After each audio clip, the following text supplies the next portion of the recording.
राम राम. मी Prakash Mahajan, Mahajan and Mahajan YouTube चॅनलसाठी. सध्या महायुतीमध्ये काय चाललं आहे? महायुतीतला एक मंत्री महायुतीच्या उपमुख्यमंत्र्याचा असा उपमर्द करतो. घटना आहे नव्या मुंबईमध्ये, नवी मुंबईच्या महापालिकेमध्ये एक शासकीय कार्यक्रम होता आणि शासकीय कार्यक्रमामध्ये लोकप्रतिनिधीचा योग्य तो सन्मान राखला पाहिजे असे शासनाचे स्पष्ट निर्देश आहेत. असं असताना सुद्धा नव्या मुंबईच्या महापालिका आयुक्त आणि महापौर यांनी वनमंत्री गणेश नाईक यांच्या दबावाखाली येऊन या राज्याचे उपमुख्यमंत्री आणि ठाणे जिल्ह्याचे पालकमंत्री यांचं नाव कार्यक्रम पत्रिकेवर टाकलं नाही. खरं म्हणजे शासनाने त्वरित महापालिका आयुक्ताला कारणे बजाव नोटीस द्यायला पाहिजे होती. यामागं स्पष्ट दिसतं की नव्या मुंबईतील भारतीय जनता पक्षाचे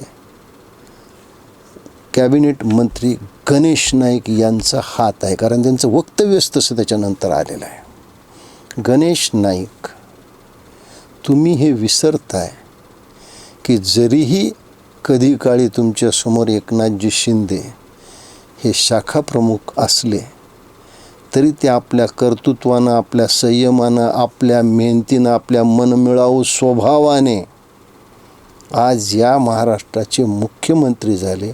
आज महाराष्ट्राचे उपमुख्यमंत्री आहेत.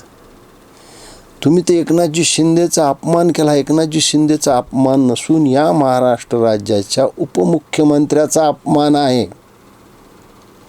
तुम्ही एवढ्यावरच थांबला नाही तर तुमच्या पक्षातल्याच आमदार असलेल्या मंदाताई म्हात्रेचा सुद्धा आपण अपमान केला आहे.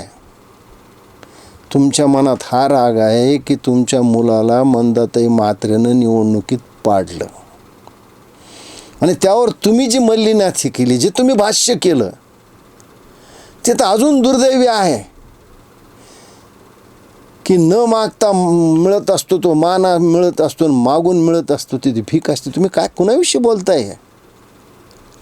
गणेश नाईक, खरंच तुमची, मी हा शब्द वापरणार नव्हतो, मला तुमच्याविषयी पूर्ण आदर आहे, तुमची क्षमता आहे एकनाथजी शिंदेवर अशी टीका करायची. तुम्हाला ती माकडाची आणि वाघाची गोष्ट माहीत नाही वाटतं. एका घनदाट जंगलामध्ये एका डेरेदार झाडाच्या सावलीत एक वाघ झोपलेला असतो आणि त्याच झाडावर एक माकड बसले असतं. शेवटी ते माकडच, आणि तो वरून त्या झोपलेल्या वाघाला वाळलेल्या फांद्या, फळं मारून त्याची झोप मोड करत असतो. 2-3 वेळा वाघ त्याच्याकडे दुर्लक्ष करतो. मग अति झाल्यावर तो वाघ उठून एवढंच म्हणतो की अरे माकडा, माझा एक पंजा तुला यमसदनाला पाठवू शकतो, पण तू जे हे खोड्या करतो याचं कारण असं आहे की या झाडाची उंची जास्त आहे, नसता एक झेप मारून मी तुला खाली पाडलं असतं. ही गोष्ट याच्यासाठी मी तुम्हाला सांगतोय की गणेश नाईक, तुम्ही जे बोलताय, तुम्ही हे जे अपमान करताय शिंदे साहेबाचा, मंदाताई म्हात्रेचा, याचं कारण असं आहे की तुम्ही ज्या झाडावर बसलात ते भारतीय जनता पक्षाच्या झाडाची उंची तेवढी आहे, म्हणून तुमच्यात ही हिंमत आहे. हे असे मरकट चाळे तुम्ही करू नका. दुसऱ्याचा अपमान केल्याने आपला सन्मान होत नाही. दुसऱ्याचं नाव खराब केल्यानं आपला नावलौकिक वाढत नाही. गणेश नाईक, ज्याला तुमच्या नावाची गरज आहे त्याला ते नाव द्या ना, बाकीच्याला नावं ठेवण्याचा प्रयोग करू नका. तुम्हाला जे काम दिलं आहे ते काम करा. दुसऱ्याचा अपमान करून तुम्ही मोठे होणार नाही. दुसऱ्याची रेग मोडल्यानंतर तुमची रेग वाढणार नाही. पण अर्थात तुमची बुद्धीच तेवढी तर तुम्ही त्याच्या पलीकडे विचार करू शकत नाहीत.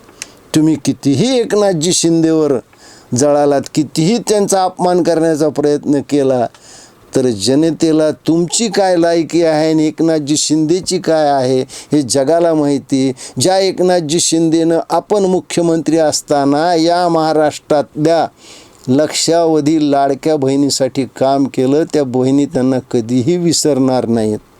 दुर्दैव असं आहे की या सगळ्या वादामध्ये भारतीय जनता पक्षाचे वरिष्ठ नेते मूग गिळून गप्प आहेत.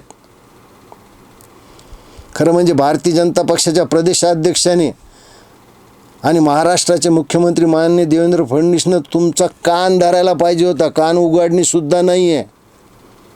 पण हे का गप्प आहेत याचं कारण समोर आम्हाला माहिती आहे. पण किती दिवस तुम्ही असं वागणार आहात आणि आम्ही किती दिवस गप्प राहणार आहोत. एखाद दिवशी जर स्फोट झाला तर गणेश नाईक, मी प्रकाश महाजन आहे, माझ्यापाशी बरंच काही आहे हो माझ्या गोडाऊनमधून, मी काढू का बाहेर ते एकेकाचं. त्याच्यामुळे इथून पुढे एकनाथजी शिंदेविषयी बोलताना प्रत्यक्ष किंवा अप्रत्यक्ष तुम्ही 100 वेळा विचार करा आणि मला डोळ्यासमोर आणा, मग तुम्ही बोलणार नाहीत. तर इथून पुढे तुम्ही बोललात तर प्रकाश महाजन काय बोलेल हे सांगता येत नाही. दुसऱ्याचा सन्मान करणं हेच चांगल्या माणसाचं लक्षण असतं. जर तुम्हाला चांगला माणूस म्हणून घ्यायचा असेल तर दुसऱ्याचा सन्मान करा. धन्यवाद.